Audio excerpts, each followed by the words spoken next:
মন্ত্ৰী হল ৰনোজ পেগু, যোগেন মহান, তুমি কেনেকে বৰ্তা দিব? মোৰ কি সিটটো তোমাক ভাড়াত দিছো নেকি? হা? তথাপিতো এনেকুৱা নাটক কৰিব পাৰে। কালি কৈ আছে হিমন্ত বিশ্ব শৰ্মাই পাত্তা দিব নোৱাৰে, মই পাত্তা দিম। আৰে বাবা, দেশত যদি মুখ্যমন্ত্ৰীয়ে মাটিৰ পট্টা দিব নোৱাৰে, মাটিৰ পট্টা নিৰ্দলীয় পাৰ্টিয়ে দিব পাৰে নেকি কওকচোন? তেতিয়াতো মানুহে কোনো চবে নিৰ্দলীয়কে ভোট দিলেহেঁতেন। আজি মানুহক চবকে তেওঁ ভাবে যে পৃথিৱীত তেওঁ স্মাৰ্ট, বাকী সব বুৰ্বক মানুহ, যি কম তাকে বিশ্বাস কৰিব। কালি ৰাতি মোৰে চিন্তা হৈ গৈছিলে, কিবা এটা মই পোৰ্টেলত চাই আছিলো, মাটিৰ পট্টা দিম। মই আঙুলিত ৰাতি টিপি চাইছো মই আছো নে নাই মুখ্যমন্ত্ৰী হৈ। বুজি পালেনে? এনেকুৱা মানুহ। এতিয়া মই অখিল গগৈক কৈছো যে 2026লৈকে অসমত বিজেপিৰ চৰকাৰ আছে। মই জ্যোতিষক কথা পতা নাই, কিন্তু বিজেপিৰ চৰকাৰ অসমত হৈয়ে থাকিব। কাৰণ আমি ইমান কাম কৰিছো, কাম কৰিম। চৰকাৰ বিজেপিৰে হ'ব। অখিল গগৈয়ে মাটিৰ পট্টা মংগল গ্ৰহত দিব পাৰিব, মৰিয়নিত দিব নোৱাৰিব, অসমত দিব নোৱাৰিব। শ্ৰদ্ধাৰ ৰাইজ, তেওঁৰ কথা বাদ দিয়ক, আহে কয় আকৌ গুচি যায়। ইমান দিনে শিৱসাগৰত ক'লে ইটো কৰিম সিটো কৰিম। এতিয়া লাহে লাহে শিৱসাগৰৰ মানুহেও বুজিছে যে ক'বাত ভুল হৈ গ'ল। যি নহওক, শ্ৰদ্ধাৰ ৰাইজ, ইলেকশ্যন হ'ল, অসমত বিজেপিৰ চৰকাৰ আহিলে।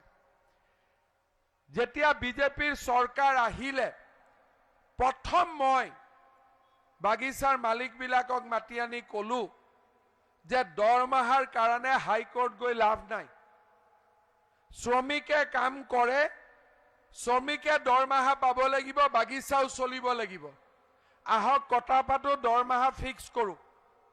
আজি আমাৰ দৰমহা 205 টকালৈকে আমি গুচি গলো। বিজেপি চৰকাৰৰ প্ৰথম এক মাহৰ ভিতৰতে আমি 205 টকা দৰমহা যাব পাৰিলো।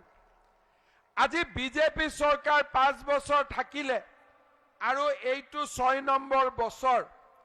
দুৰ্গা পূজাৰ বানাস লৈ একদিনো হাল্লা নাই। 20% বানাস আমি পাব লাগে, আমি পাই আছো, হয় নে নহয়? আনকি আগতে আসাম টি কৰ্পোৰেশ্যনত কিমান বনাস আছিল? 12%। আজিকালি আমি কিমান দিও? 20%। আগতে আসাম টি কৰ্পোৰেশ্যনত ডেইলি ৱেজ কিমান আছিল? বেলেগ বাগানতকৈ কম আছিল। এতিয়া 205 টকা। যদি আমাৰ দিহিঙীয়াপাৰা বাগিচাত হয়, অসম টি কৰ্পোৰেশ্যনৰ বাগিচাটো 205 টকা। আজি আপোনালোকে চাওক, ইমান চৰকাৰ আহিলে গাঁৱৰ যে নামঘৰবিলাক বনাব লাগে কোনবাই চিন্তা কৰিছিল নেকি? আজি আমাৰ চৰকাৰ অহাৰ পিছত আমি অসমত প্ৰত্যেকটো নামঘৰত 2.5 লাখ টকাকৈ দিলো। পুৰণা মন্দিৰ নামঘৰত আমি 10 লাখ টকাকৈ দিলো।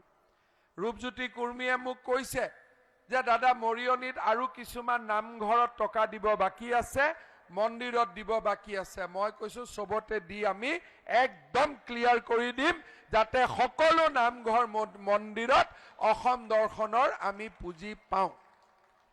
আজিতো আমাৰ ইয়াৰ বাগানত বহুত পুৰণা মানুহ আমাৰ মিটিঙত আছে, বিলাতী তাঁতী ডাঙৰী আছে, সব আছে। বাগানৰ লাইনত কোনবা চৰকাৰে আগত ৰাস্তা বনাইছিল নেকি? কেতিয়াবা বনাইছিল নেকি? আমিতো বনালোৱেই। এতিয়া মৰিয়নিত 40খন চাহ বাগিচা আছে। মই ৰূপজ্যোতি কুৰ্মীক কৈছো মই আৰু 40 কোটি টকা দি দিম, য'ত য'ত লাইনত ৰাস্তা বনা নাই গোটেইখিনি আমি ক্লিয়াৰ কৰি দিব লাগে। লাইনৰ ৰাস্তাৰ লগত আমাক কি লাগে? বাগিচা আৰু গাঁৱত আমাক আটাইতকৈ ডাঙৰ প্ৰয়োজন কি? বিশুদ্ধ খোৱা পানী। যদি বিশুদ্ধ খোৱা পানী নাথাকে, ডায়েৰিয়া বেমাৰ হ'ব, কিবা বেমাৰ হ'ব, সদায় সমস্যা থাকি যাব।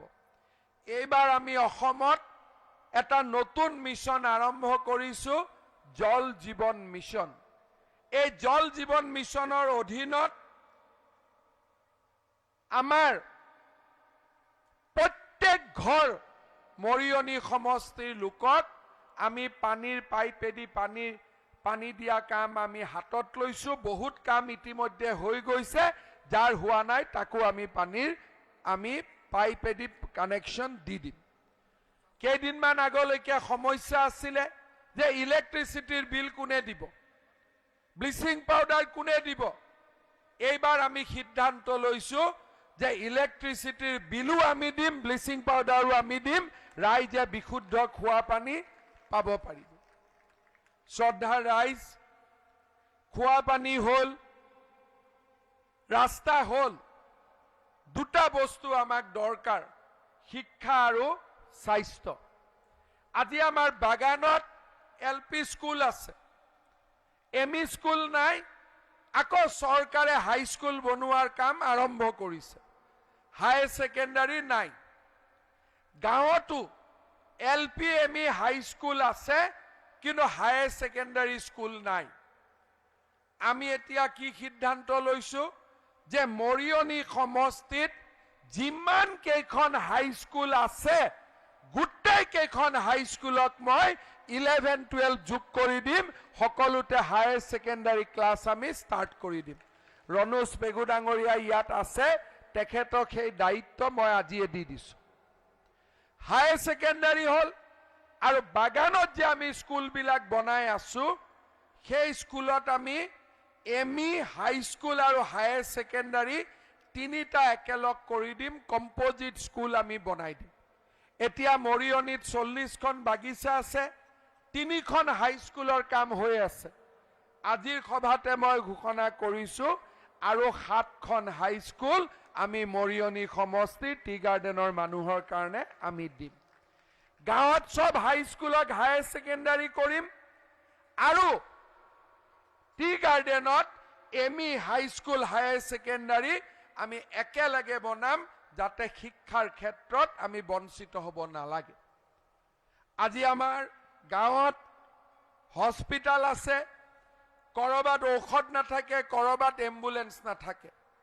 আমি আজি চৰকাৰে দায়িত্ব লৈছো যে হস্পিটাল বাগানে চলালেও ঔষধ চৰকাৰে দিব, আৰু তাৰ লগত আমি সিদ্ধান্ত লৈছো যে গৰ্ভৱতী মাসকলে বাগানত 12,000 টকা গৰ্ভধাৰণৰ সময়ত লাভ কৰিব।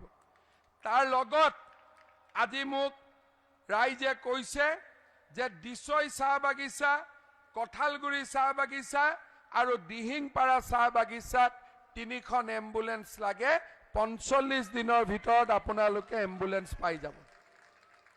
45 days from today, exactly 45 দিন হোৱাৰ দিনাখন ৰূপজ্যোতি কুৰ্মুয়ে চাবি আপোনালোকৰ হাতত তুলি দিব। ঠিক আছে? শ্ৰদ্ধাৰ ৰাইজ, ইলেকশ্যন যেতিয়া হৈছিলে মই 3-4টা ৰাইজক প্ৰতিশ্ৰুতি দিছিলো। এটা প্ৰতিশ্ৰুতি দিছিলো যে চৰকাৰৰ 1 বছৰৰ ভিতৰত আমি 1 লাখ যুৱক যুৱতীৰ নিযুক্তি প্ৰক্ৰিয়া আমি আৰম্ভ কৰিম। মই আজি ৰাইজক আকৌ এবাৰ কথা দিছো যে 1 টকাও ঘোষ নিদিয়াকৈ 1 লাখ ল'ৰা ছোৱালীক চৰকাৰী চাকৰি আমি দিম। সেই প্ৰতিশ্ৰুতি ৰাইজক মই পুনৰ দোহাৰিছো। শ্ৰদ্ধাৰ ৰাইজ, যোৱা বছৰ লাষ্ট 3 বছৰ আমি চাহ বাগিচাৰ জনধন মেলাৰ জৰিয়তে বেংকৰ একাউণ্টত আমি টকা জমা দিছো। এতিয়াও পাব। এতিয়া মই মনত ভাবিছো যে বছৰত নিদি আমি যদি মাহে মাহে দিব পাৰো, বাগিচাৰ ৰাইজৰ বেছি উপকাৰ হ'ব। কিছুমান কৈছে যে আমি পোৱা নাই, যিখিনিয়ে পোৱা নাই তেওঁলোককো দিব লাগিব, আৰু লাহেকৈ বছৰিকীয়াৰ পৰা আমি মাহত যদি টকা দিব পাৰো অৰুণোদয় আঁচনিৰ দৰে, বাগিচাৰ শ্ৰমিকসকল বহুতখিনি উপকৃত হ'ব। শ্ৰদ্ধাৰ ৰাইজ, অৰুণোদয় আঁচনিৰ জৰিয়তে আমি মৰিয়নি সমষ্টিৰ 16,000 পৰিয়ালক আগত 830 টকাকৈ দিছিলো, যোৱা 5 বছৰত আমি যোৱা 5 মাহত আমি তাক 1,000 টকালৈকে বঢ়ুৱালো। এতিয়া লাহে লাহে প্ৰত্যেক বছৰে ই বাঢ়ি গৈ থাকিব। মোক ৰূপজ্যোতিয়ে কৈছে যে দাদা মৰিয়নিত কিছুমান দুখীয়া পৰিয়ালে অৰুণোদয় পোৱা নাই। আজিৰ সভাতে মই মৰিয়নিৰ আৰু ৬,০০০ পৰিয়ালক অৰুণোদয় আঁচনি নতুনকৈ দিয়াৰ কথা মই ঘোষণা কৰিছো। আগতে কিমানে পাইছিল? ১৬,০০০, এতিয়া পাব ৬,০০০। ২২,০০০ পৰিয়ালে যদি পায় আৰু পিছলৈকে যদি তাক ২৫লৈকে লৈ যাব পাৰো, তাৰ মানে আমাৰ প্ৰত্যেক ঘৰে ঘৰে দুখীয়া পৰিয়ালত এটা এটা অৰুণোদয় আমি পাই যাম। এতিয়া আপোনালোকে চাওক, আগতে বৃদ্ধ পেঞ্চন আছিল, বিধৱা পেঞ্চন আছিল, টকাটো পাওঁ, কিন্তু কেতিয়া পাওঁ আমি কোনেও নাজানো। এতিয়া আমি নিয়ম কি কৰিছো? অৰুণোদয় হওক, বৃদ্ধ পেঞ্চন হওক, বিধৱা পেঞ্চন হওক, আমি প্ৰত্যেক মাহৰ 10 তাৰিখে আমি বেংকৰ একাউণ্টত দি দিওঁ। 10 তাৰিখটো কিয়? কাৰণ 10 মেত আমাৰ চৰকাৰখনে শপত লৈছে। গতিকে 10 তাৰিখে আমি এই টকা বেংকৰ একাউণ্টত জমা দিওঁ। মই পৰহিনে চতুৰ্থ দিনা ভৱানীপুৰত আছিলো। এগৰাকী বুঢ়া মানুহে মোক আহোঁতে ক'লে যে বাবা আগতেতো টকা কেতিয়া পাওঁ ঠিক নাই, এতিয়া 10 তাৰিখে পাওঁ। মই বোলো বাবা ভাল হ'ল নে বেয়া হ'ল? বোলে অলপ বেয়া হ'ল। বোলে কিয়?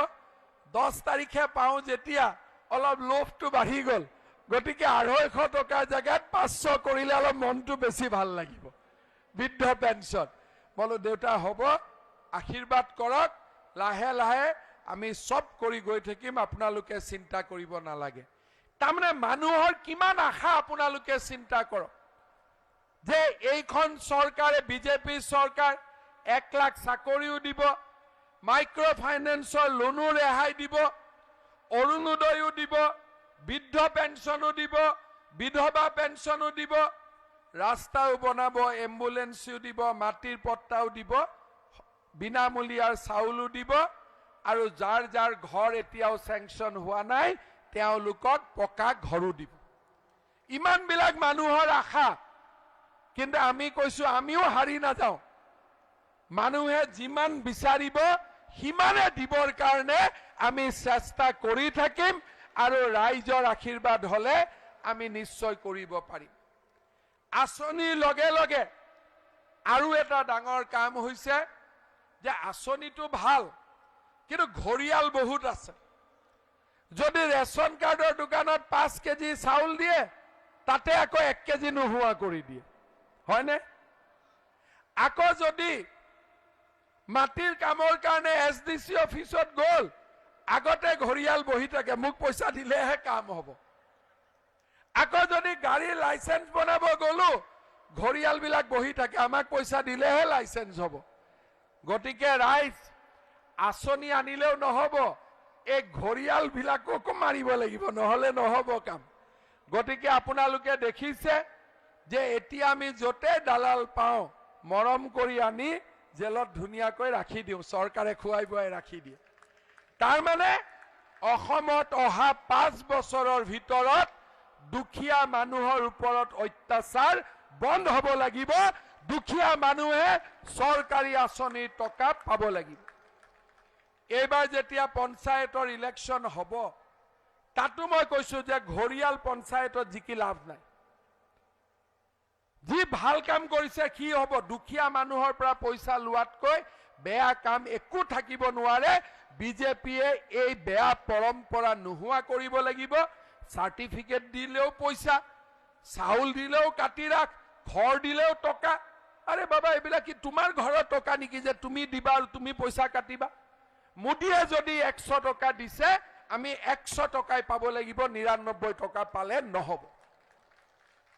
আৰু শ্ৰদ্ধাৰ ৰাইজ, আপোনালোক আমি সকলোৱে মিলি সমাজখন সাফ কৰিব লাগিব, আৰু এই কাম আমি কৰিম। আৰু কেনেকৈ কৰিম? এতিয়া কিবা কৰিলেওতো ক'বাত কিবা এটা বুদ্ধি লগাই। এতিয়া আমি কি কৰিছো? মাটিৰ কাম আছে, SDC অফিচত নাযাব, মিছন বসুন্ধৰা বুলি টাইপ কৰিব কম্পিউটাৰত, ফৰ্ম নামি আহিব। একশনীয়া ম্যাদি কৰিব লাগে, নামজাৰি কৰিব লাগে, কম্পিউটাৰত ভৰাই দিয়ক। অফিচাৰে আপোনালোকক নিজে আহি কাম কৰি ঘৰত দি থৈ যাব, দায়িত্ব মোৰ, টেনশ্যন মোৰ। এতিয়া আপোনালোকে চাব, ডেকা ল'ৰাবিলাকে মাৰিব মিছন বসুন্ধৰা, প্ৰত্যেক মুহূৰ্তত এপ্লিকেশ্যন বাঢ়ি আছে আৰু তাতে কাষত লিখা আছে কিমানৰ কাম হৈ আছে। অফিসত আৰু যাবই নালাগে। লাৰ্নাৰ লাইসেন্স লাগে, ৰাতি 2টা বজাত কাম বন কৰি আহি কম্পিউটাৰত বহক, অনলাইন যেনেকে পৰীক্ষা হয় কম্পিউটাৰত পৰীক্ষা দিয়ক, কম্পিউটাৰতে লাইসেন্স পাই যাব।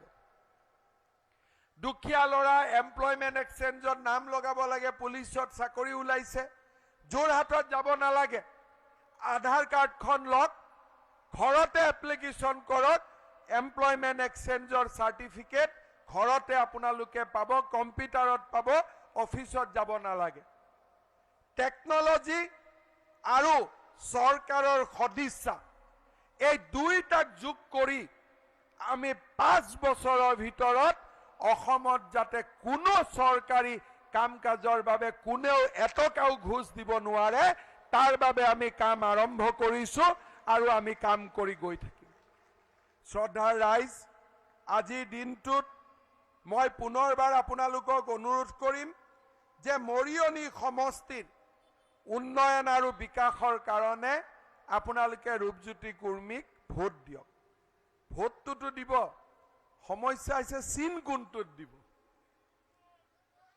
কোন চিন? এতিয়া ৰূপজ্যোতি কুৰ্মী 4 বছৰটো এমএলএ হলেই, জ্যোতিষেও কলে 5 বছৰ হ'ব, আমিও কলো 5 বাৰ হ'ব, হয় নে নহয়? কিন্তু আগততো আমি ৰূপজ্যোতিক ক'ত ভোট দিছিলো? হাতৰ ছবিত। এইবাৰ ক'ত দিব লাগিব? এই যে ভুলতে যাতে হাতত দি নাহো, যাতে আমাৰ ঘৰত যি ককা আছে, আইতা আছে, কাক ভোট দিবি বাবা? ধনুক দিম। কাক ভোট দিম? ৰূপজ্যোতিক দিম। ভাই ধনুকে দিবা, ৰূপজ্যোতিকে দিবা, ঠিক আছে। কি চিনত দিম? হাতৰ চিনত দিম। লাগি গল নহয় গণ্ডগোল, হয়নে? গতিকে এইটো ঠিক কৰিব লাগিব যে ধনুক দিম, ৰূপজ্যোতিক দিম, কিন্তু হাতৰ ছবিত নহয়, পদুম ফুলৰ ছবিতহে আমি ৰূপজ্যোতি কুৰ্মীক ভোট দিম। বিজেপি বিলাকতো চিন্তা নাই, বিজেপিয়েতো পদুমৰ বাদে বেলেগত ভোট দিব নাজানে, পদুমতে দিব, হয়নে? যি হ'ব যি নহ'ব পদুমত। এতিয়া হাতৰ ছবিত ভোট দিয়া সকলেও পদুমৰ ছবিত ভোট দিব লাগিব।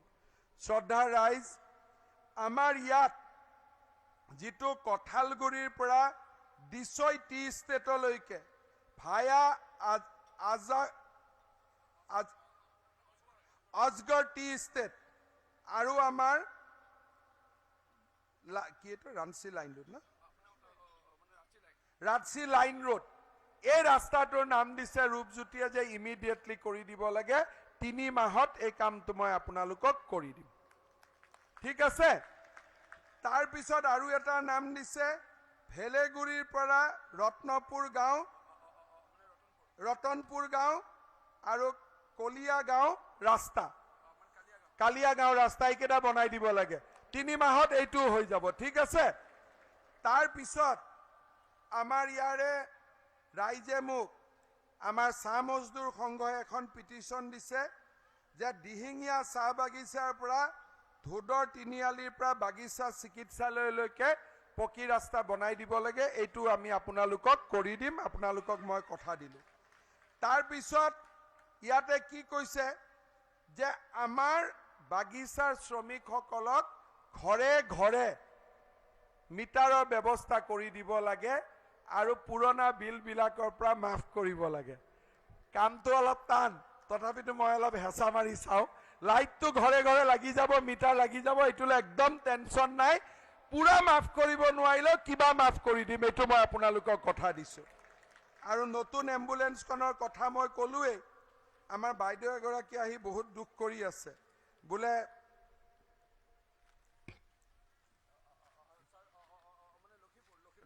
লক্ষীপুৰ ৰাস্তা না, লক্ষীপুৰ ৰাস্তা, ঠিক আছে, এইটো কৰি দিম।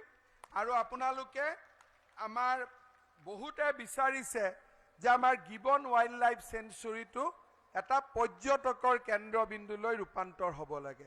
এই কামটো যদি হয় আমাৰ ইয়াত বহুত এমপ্লয়মেণ্ট আৰম্ভ হ'ব। মই এই দিশতো আপোনালোকক খুব ভাল আঁচনি এটা কৰিম। আপোনালোকক মই আজিয়ে কথা দিছোঁ, এইখনক আমি এটা পৰ্যটক কেন্দ্ৰলৈ আমি ৰূপান্তৰ কৰিম। পুনৰবাৰ আপোনালোকক ধন্যবাদ জনালোঁ। মোৰ লগত সকলোৱে একেবাৰে ধুনীয়াকৈ ক'ব, ভাত খুৱায়ো ভাত নোখোৱায়ো, ঠিক আছে? একেলগে ক'ব, ভাৰত মাতা কি জয়, ভাৰত মাতা কি জয়, ভাৰত মাতা কি জয়।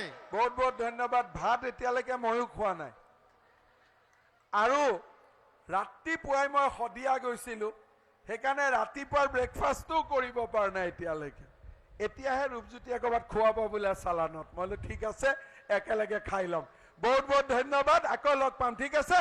মোৰ লগত ক'ব, ভাৰত মাতা কি জয়, ৰূপজ্যোতি কৰ্মী জিন্দাবাদ, জিন্দাবাদ, বহুত জিন্দাবাদ। বহুত ধন্যবাদ। ধন্যবাদ থাকিল অসমৰ শক্তিশালী